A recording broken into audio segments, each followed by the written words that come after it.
Évangile selon Luc, chapitre 7.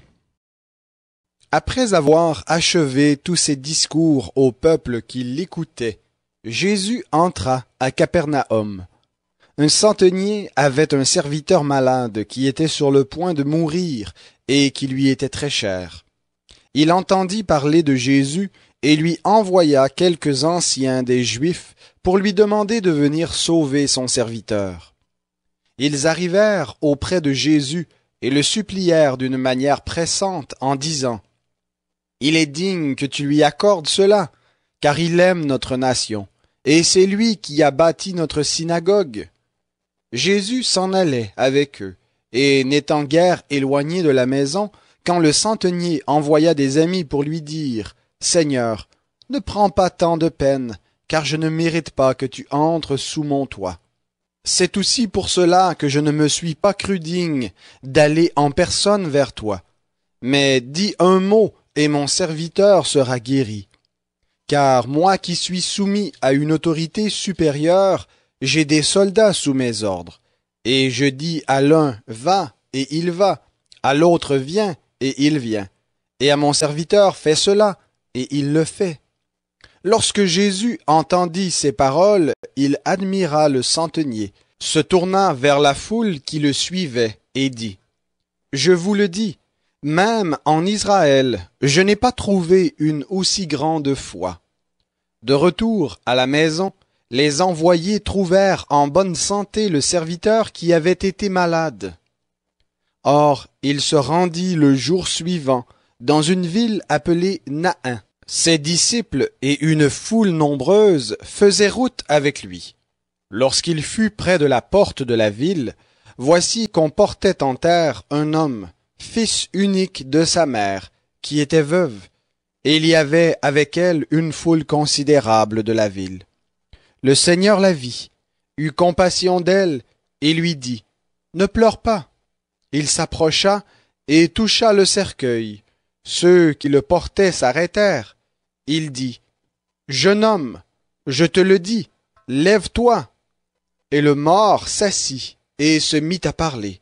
Jésus le rendit à sa mère. Tous furent saisis de crainte.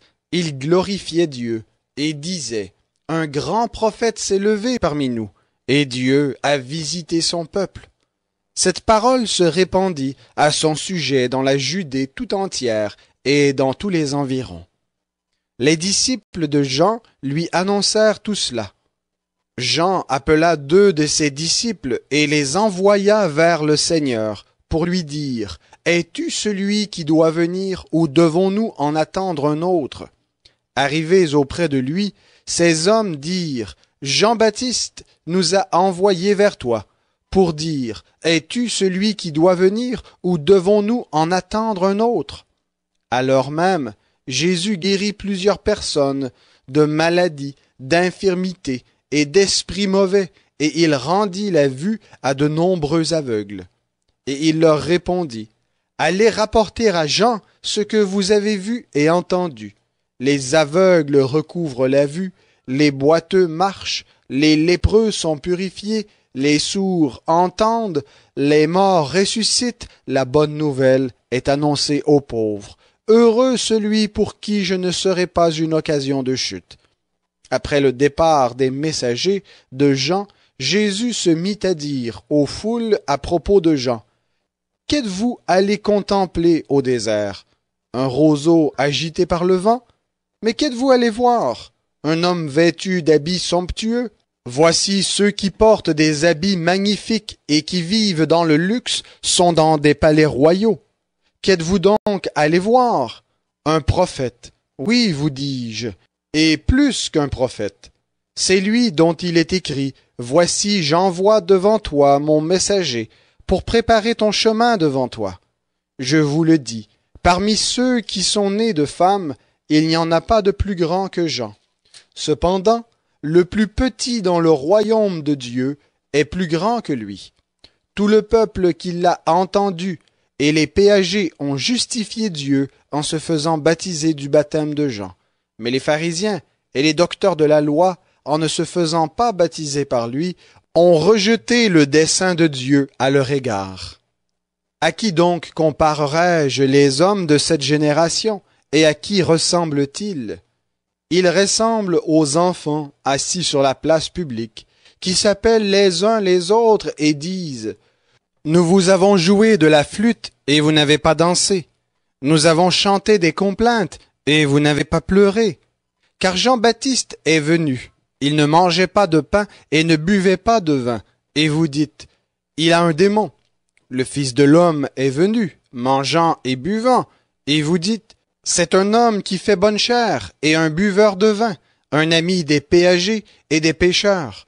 Mais la sagesse a été justifiée par tous ses enfants. Un des pharisiens pria Jésus de manger avec lui. Jésus entra dans la maison du pharisien et se mit à table. Et voici qu'une femme pécheresse, qui était dans la ville, sut qu'il était à table dans la maison du pharisien. Elle apporta un vase d'albâtre plein de parfums, et se tint derrière à ses pieds. Elle pleurait, et se mit à mouiller de ses larmes les pieds de Jésus. Puis elle les essuyait avec ses cheveux, les embrassait et répandait sur eux du parfum. À cette vue, le pharisien qui l'avait invité dit en lui-même: Si cet homme était prophète, il saurait qui est la femme qui le touche et ce qu'elle est, une pécheresse. Jésus prit la parole et lui dit: Simon, j'ai quelque chose à te dire. Maître, parle, répondit-il. Un créancier avait 2 débiteurs. L'un devait 500 deniers et l'autre 50. Comme il n'avait pas de quoi payer, il leur fit grâce de leur dette à tous 2. Lequel l'aimera le plus? Simon répondit: Celui, je suppose, auquel il a fait grâce de la plus grosse somme. Jésus lui dit: Tu as bien jugé. Puis il se tourna vers la femme et dit à Simon: Vois-tu cette femme? Je suis entré dans ta maison, et tu ne m'as pas donné d'eau pour mes pieds, mais elle a mouillé mes pieds de ses larmes, et les a essuyés avec ses cheveux. Tu ne m'as pas donné de baiser, mais elle, depuis que je suis entré, n'a pas cessé de me baiser les pieds. Tu n'as pas répandu d'huile sur ma tête, mais elle a répandu du parfum sur mes pieds. C'est pourquoi je te le dis, ses nombreux péchés sont pardonnés, puisqu'elle a beaucoup aimé. Mais celui à qui l'on pardonne peu, aime peu. Et il dit à la femme: Tes péchés sont pardonnés. Ceux qui étaient à table avec lui se mirent à dire en eux-mêmes: Qui est celui-ci, qui pardonne même les péchés? Mais il dit à la femme: Ta foi t'a sauvée. Va en paix. Évangile selon Luc, chapitre 8. Ensuite, Jésus allait de ville en ville et de village en village. Il prêchait et annonçait la bonne nouvelle du royaume de Dieu. Les 12 étaient avec lui, et quelques femmes qui avaient été guéries d'esprits mauvais et de maladies. Marie, appelée Madeleine, de qui étaient sortis 7 démons. Jeanne, femme de Chuza, intendant d'Hérode. Suzanne et plusieurs autres qui les assistaient de leurs biens. Une grande foule s'assembla, et des gens de diverses villes vinrent auprès de lui. Il dit cette parabole. Le semeur sortit pour semer sa semence. Comme il semait, une partie de la semence tomba le long du chemin. Elle fut foulée aux pieds, et les oiseaux du ciel la mangèrent. Une autre partie tomba sur le roc. Quand elle poussa, elle sécha, parce qu'elle n'avait pas d'humidité. Une autre partie tomba au milieu des épines. Les épines poussèrent avec elle et l'étouffèrent. Une autre partie tomba dans la bonne terre. Quand elle poussa, elle donna du fruit, au centuple. En disant cela, il s'écria: Que celui qui a des oreilles pour entendre, entende. Ses disciples lui demandèrent ce que signifiait cette parabole. Il répondit: Il vous a été donné de connaître les mystères du royaume de Dieu, mais pour les autres, cela leur est dit en parabole, afin qu'en voyant, ils ne voient point, et qu'en entendant, ils ne comprennent point. Voici ce que signifie cette parabole. La semence, c'est la parole de Dieu. Ceux qui sont le long du chemin, ce sont ceux qui entendent. Puis le diable vient et enlève de leur cœur la parole, afin qu'ils ne croient pas et ne soient pas sauvés. Ceux qui sont sur le roc, ce sont ceux qui, lorsqu'ils entendent la parole, la reçoivent avec joie. Mais ils n'ont pas de racines, ils croient pour un temps, et au moment de l'épreuve, ils se retirent. Ce qui est tombé parmi les épines, ce sont ceux qui, après avoir entendu la parole, s'en vont, sont étouffés par les soucis, les richesses et les plaisirs de la vie, et ne donnent pas de fruits mûrs. Ce qui est dans la bonne terre, ce sont ceux qui entendent la parole avec un cœur bon et honnête, la retiennent et portent du fruit par la persévérance. Personne, après avoir allumé une lampe, ne la couvre d'un objet ou ne la met sous un lit, mais il la met sur un chandelier, afin que ceux qui entrent voient la lumière. Car il n'est rien de caché qui ne doive être découvert, rien de secret qui ne doive venir au grand jour. Prenez donc garde à la manière dont vous écoutez, car on donnera à celui qui a, mais à celui qui n'a pas, on ôtera même ce qu'il pense avoir. La mère et les frères de Jésus se présentèrent, mais ils ne purent l'aborder à cause de la foule. On l'en informa.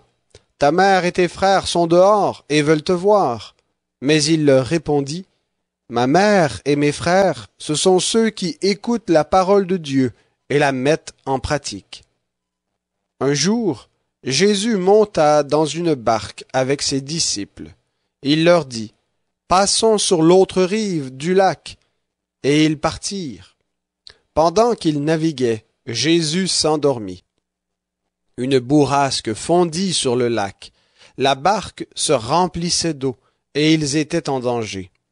Ils s'approchèrent et le réveillèrent en disant, Maître, Maître, nous périssons. Il se réveilla, menaça le vent et les flots qui s'apaisèrent, et le calme se fit. Puis il leur dit, Où est votre foi? Saisis de crainte et d'admiration, ils se dirent les uns aux autres, Quel est donc celui-ci? Car il commande même au vent et à l'eau, et ils lui obéissent. Ils abordèrent dans le pays des Géraséniens, qui est vis-à-vis de la Galilée. Lorsque Jésus fut descendu à terre, il vint au-devant de lui un homme de la ville, qui avait en lui plusieurs démons. Depuis assez longtemps, il ne portait pas de vêtements, et il ne demeurait pas dans une maison, mais parmi les tombes. Voyant Jésus, il poussa un cri, tomba à ses pieds, et dit d'une voix forte, « Que me veux-tu, Jésus, Fils du Dieu Très-Haut? Je t'en supplie, ne me tourmente pas. » Car Jésus commandait à l'esprit impur de sortir de cet homme, dont il s'était emparé depuis longtemps. On le gardait lié de chaînes et les fers aux pieds, mais il rompait ses liens et était poussé par le démon dans les déserts. Jésus lui demanda, « Quel est ton nom? » « Légion, répondit-il, car plusieurs démons étaient en lui. Et il suppliait Jésus pour qu'il ne leur ordonne pas d'aller dans l'abîme.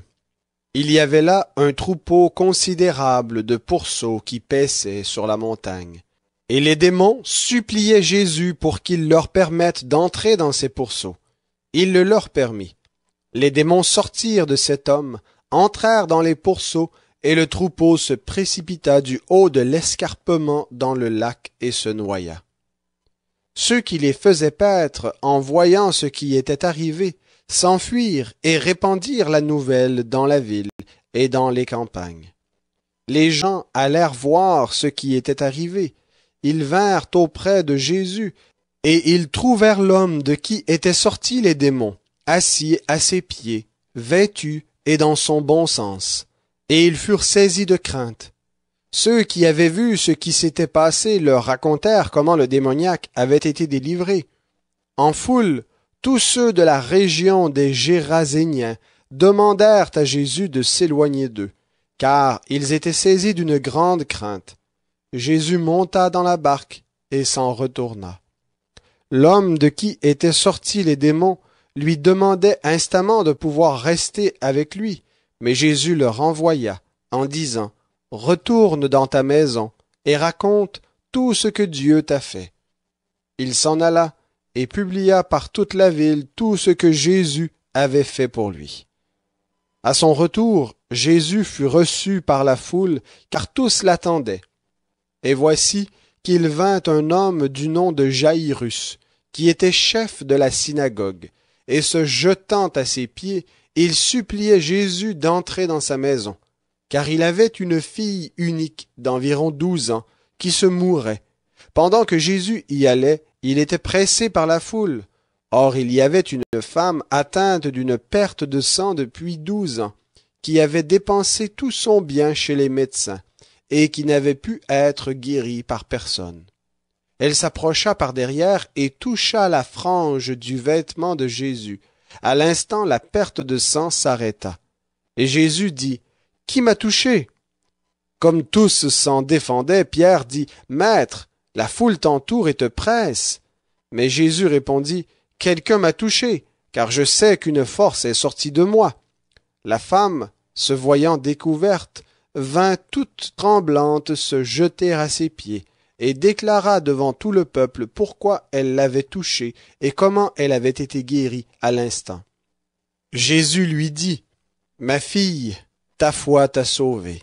Va en paix. » Il parlait encore lorsque survint de chez le chef de la synagogue quelqu'un qui disait, « Ta fille est morte, n'importune plus le maître. » Mais Jésus, qui avait entendu cela, dit au chef de la synagogue, « Sois sans crainte, crois seulement, et elle sera sauvée. » Lorsqu'il fut arrivé à la maison, il ne permit à personne d'entrer avec lui, si ce n'est à Pierre, à Jean et à Jacques, et au père et à la mère de l'enfant. Tous pleuraient et se lamentaient sur elle. Alors Jésus dit, « Ne pleurez pas, elle n'est pas morte, mais elle dort. » Et ils se moquaient de lui, sachant qu'elle était morte. Mais il la saisit par la main et dit d'une voix forte, « Enfant, lève-toi. » Son esprit revint en elle. À l'instant, elle se leva, et Jésus ordonna de lui donner à manger. Les parents de la jeune fille furent étonnés, et il leur recommanda de ne dire à personne ce qui était arrivé. Évangile selon Luc, chapitre 9. Il appela les 12 et leur donna la puissance et l'autorité sur tous les démons, ainsi que le pouvoir de guérir les maladies. Il les envoya prêcher le royaume de Dieu et guérir les malades. Il leur dit, « Ne prenez rien pour le voyage, ni bâton, ni sac, ni pain, ni argent, et n'ayez pas 2 tuniques. Dans quelque maison que vous entriez, restez-y, et c'est de là que vous partirez. Et partout où les gens ne vous reçoivent pas, en sortant de cette ville, secouez la poussière de vos pieds en témoignage contre eux. » Ils partirent et allèrent de village en village. Ils annonçaient la bonne nouvelle et opéraient partout des guérisons. Hérode, le tétrarque, apprit tout ce qui se passait, et il était perplexe, car les uns disaient que Jean était ressuscité d'entre les morts, d'autres qu'Élie était apparu, et d'autres qu'un des anciens prophètes était ressuscité. Mais Hérode disait, « J'ai fait décapiter Jean. Alors qui est celui-ci dont j'entends dire de telles choses ?» Et il cherchait à le voir. Les apôtres, à leur retour, racontèrent à Jésus tout ce qu'ils avaient fait. Il les prit avec lui et se retira à l'écart, du côté d'une ville appelée Bethsaïda. Les foules s'en aperçurent et le suivirent. Jésus les accueillit, et il leur parlait du royaume de Dieu. Il guérit aussi ceux qui avaient besoin de guérison. Le jour commençait à baisser, les 12 s'approchèrent donc et lui dirent, « Renvoie la foule, afin qu'elle aille dans les villages et dans les campagnes des environs, pour se loger et pour trouver du ravitaillement, car nous sommes ici dans un lieu désert. » Jésus leur dit, « Donnez-leur vous-même à manger. » Mais ils répondirent, « Nous n'avons que 5 pains et 2 poissons. » à moins que nous n'allions nous-mêmes acheter des vivres pour tout ce peuple. » Or, il y avait environ 5000 hommes. Jésus dit à ses disciples, « Faites-les asseoir par rangées d'une 50aine. » Ils firent ainsi. Ils les firent tous asseoir. Jésus prit les 5 pains et les 2 poissons, leva les yeux vers le ciel et les bénit. Puis il les rompit et les donna aux disciples pour les distribuer à la foule. Tous mangèrent et furent rassasiés, et l'on emporta 12 paniers pleins des morceaux qui restaient. Un jour que Jésus priait à l'écart et que ses disciples étaient avec lui, il leur posa cette question. « Les foules, qui disent-elles que je suis ?» Ils répondirent, « Jean-Baptiste, d'autres Élie, d'autres un des anciens prophètes ressuscités. » « Mais vous, leur dit-il, qui dites-vous que je suis ?» Pierre répondit, « Le Christ de Dieu. » Jésus leur recommanda sévèrement de ne le dire à personne. Il ajouta qu'il fallait que le Fils de l'homme souffre beaucoup, qu'il soit rejeté par les anciens, par les principaux sacrificateurs et par les scribes, qu'il soit mis à mort et qu'il ressuscite le 3e jour. Puis il dit à tous, « Si quelqu'un veut venir après moi, qu'il renonce à lui-même, qu'il se charge chaque jour de sa croix, et qu'il me suive. Quiconque en effet voudra sauver sa vie, la perdra. Mais quiconque perdra sa vie à cause de moi, la sauvera. Et que sert-il à un homme de gagner le monde entier, s'il se perd ou se ruine lui-même? En effet, quiconque aura honte de moi et de mes paroles, le Fils de l'homme aura honte de lui, quand il viendra dans sa gloire et dans celle du Père et des saints anges. Je vous le dis en vérité, quelques-uns de ceux qui se tiennent ici ne goûteront point la mort avant d'avoir vu le royaume de Dieu. 8 jours environ s'écoulèrent après qu'il eut dit ces paroles. Puis Jésus prit avec lui Pierre, Jean et Jacques, et il monta sur la montagne pour prier. Pendant qu'il priait, l'aspect de son visage changea, et son vêtement devint d'une éclatante blancheur. Et voici que 2 hommes s'entretenaient avec lui. C'étaient Moïse et Élie, qui, apparaissant dans la gloire, parlaient de son départ, qui allait s'accomplir à Jérusalem. Pierre et ses compagnons étaient accablés de sommeil, mais ils se tinrent éveillés et virent la gloire de Jésus et les 2 hommes qui étaient avec lui. Au moment même où ces hommes se séparaient de Jésus, Pierre lui dit, « Maître, il est bon que nous soyons ici. Dressons 3 tentes, une pour toi, une pour Moïse et une pour Élie. » Il ne savait ce qu'il disait. Comme il parlait ainsi, une nuée vint les envelopper, et les disciples furent saisis de crainte tandis qu'ils entraient dans la nuée. Et de la nuée sortit une voix qui dit, « Celui-ci est mon Fils élu, écoutez-le. » Quand la voix se fit entendre, Jésus se trouva seul. Les disciples gardèrent le silence et ne racontèrent à personne en ces jours-là rien de ce qu'ils avaient vu. Le lendemain, lorsqu'ils furent descendus de la montagne, une grande foule vint à la rencontre de Jésus. Et voici que du milieu de la foule, un homme s'écria, « Maître, je t'en prie, porte les regards sur mon fils, car c'est mon fils unique. Un esprit le saisit, et aussitôt il pousse des cris, et l'esprit le fait entrer en convulsion, le fait écumer, et le quitte, à grand-peine après l'avoir tout meurtri. J'ai prié tes disciples de le chasser, et ils ne l'ont pas pu. » Jésus répondit, « Race incrédule et perverse, jusques à quand serai-je avec vous et vous supporterai-je? Amène-moi ici ton fils. » Comme il approchait, le démon le jeta par terre et le fit entrer en convulsion. Mais Jésus menaça l'esprit impur, guérit l'enfant et le rendit à son père. Et tous furent frappés de la grandeur de Dieu. Tandis que chacun était dans l'admiration de tout ce que faisait Jésus, il dit à ses disciples, « Pour vous, prêtez bien l'oreille à ces paroles. Le Fils de l'homme va être livré entre les mains des hommes. » Mais les disciples ne comprenaient pas cette déclaration. Elle était voilée pour eux, afin qu'ils n'en saisissent pas le sens, et ils craignaient de le questionner à ce sujet. Or, une discussion survint entre eux, pour savoir qui parmi eux était le plus grand.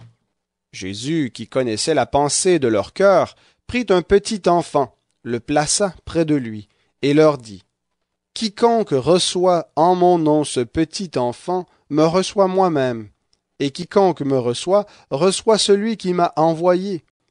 Car celui qui est le plus petit parmi vous tous, c'est celui-là qui est grand. » Jean prit la parole et dit, « Maître, nous avons vu un homme qui chasse des démons en ton nom, et nous l'en avons empêché, parce qu'il ne te suit pas avec nous. » Jésus lui dit, « Ne l'en empêchez pas. En effet, celui qui n'est pas contre vous est pour vous. » Lorsqu'approchèrent les jours où il devait être enlevé du monde, il prit la ferme résolution de se rendre à Jérusalem, et envoya devant lui des messagers. Ils se mirent en route et entrèrent dans un village de Samaritains afin de faire des préparatifs pour lui. Mais on ne les reçut pas, parce qu'ils se dirigeaient vers Jérusalem. À cette vue, les disciples Jacques et Jean dirent, « Seigneur, veux-tu que nous disions au feu de descendre du ciel et de les consumer? » Il se tourna vers eux et les reprit sévèrement, en disant, « Vous ne savez de quel esprit vous êtes animés, car le Fils de l'homme est venu non pour perdre les âmes des hommes, mais pour les sauver. » Et ils allèrent dans un autre village. Pendant qu'ils étaient en chemin, quelqu'un lui dit, « Je te suivrai partout où tu iras. » Jésus lui répondit, « Les renards ont des tanières et les oiseaux du ciel ont des nids, mais le Fils de l'homme n'a pas où reposer sa tête. » Il dit à un autre, « Suis-moi. » Et il répondit, « Permets-moi d'aller d'abord ensevelir mon Père. » Mais Jésus leur dit, « Laisse les morts ensevelir leurs morts, et toi, va annoncer le royaume de Dieu. » Un autre dit, « Je te suivrai, Seigneur, mais permets-moi d'aller d'abord prendre congé de ceux de ma maison. » Jésus lui répondit, « Quiconque met la main à la charrue et regarde en arrière n'est pas bon pour le royaume de Dieu. »